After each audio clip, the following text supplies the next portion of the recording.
The Kremlin has said it's greatly concerned by Washington's decision to put thousands of US troops on alert because of fears of Russian aggression against Ukraine, accusing the United States of whipping up tensions. It comes after US President Joe Biden, the British Prime Minister Boris Johnson and other NATO leaders met via video link to talk about how to stop Russia invading Ukraine. Tension in the region has been building, with around 100,000 Russian troops gathered near Ukraine's borders. President Putin has publicly stated his belief that Russia and Ukraine are one people. He claims one of his key concerns is the expansion of NATO. That's the military alliance of European and North American countries. Many nations in Eastern Europe became members after the breakup of the Soviet Union. The Russian president's demand that Ukraine will never be allowed to join NATO has been rejected.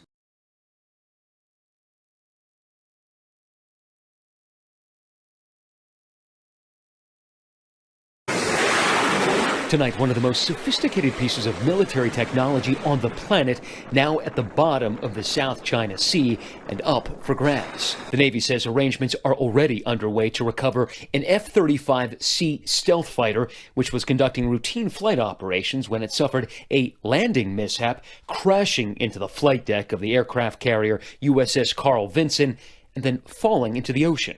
The pilot ejecting safely and was later recovered by a helicopter. 6 sailors were injured on that carrier, 2 of them, plus the pilot, medevaced to the Philippines. The incident, now under investigation, happened a day ago as the USS Carl Vinson carried out a naval show of force along with the Japanese Navy in the South China Sea, where China has recently made maritime territorial claims.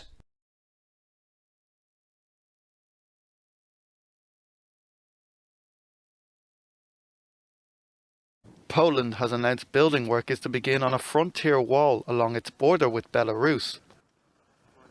Officials said that authorization had been given to contractors for the €353 million project and that it should be finished by June. The 5.5-metre high wall will protect 186 kilometres of the 480 kilometre long border. The migration pressure on the border has now diminished. These camps have been abandoned, but at least 12 people have died from cold or hunger in the forests.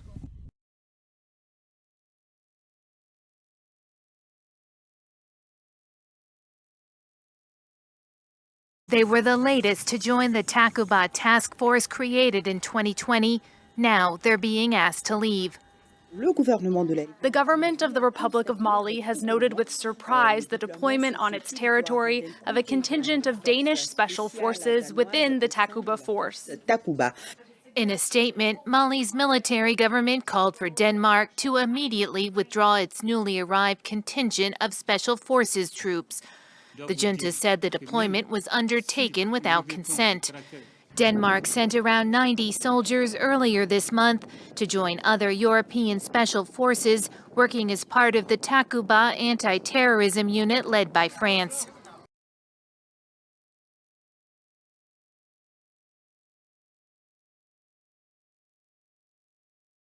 Now, in a suspected human smuggling venture in the United States, a boat capsized off the coast of Florida. The United States Coast Guard has launched a search for 39 people who've been reported missing. The Coast Guard in Miami received a report from the savior of a rescued man. The Coast Guard said that the man was clinging to a capsized vessel approximately 45 miles east of the Fort Ayers Inlet, and the survivor reported that the boat left Bimini in the Bahamas on Saturday night. It had encountered rough weather before it capsized, and the statement posted on Twitter said that according to the survivor, no one was wearing a life jacket. Coast Guard, air and surface assets crews are actively searching for people in the water, adding that this is a suspected human smuggling venture.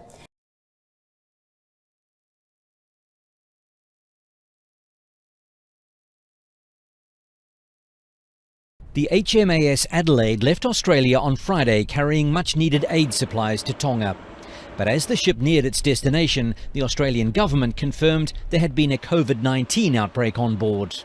Tonga desperately needs outside assistance after the volcanic eruption and tsunami more than a week ago, but doesn't want to risk an outbreak of COVID-19 brought by aid workers. It's insisting that all supplies must be delivered contactless. At this stage, the Adelaide will complete its mission.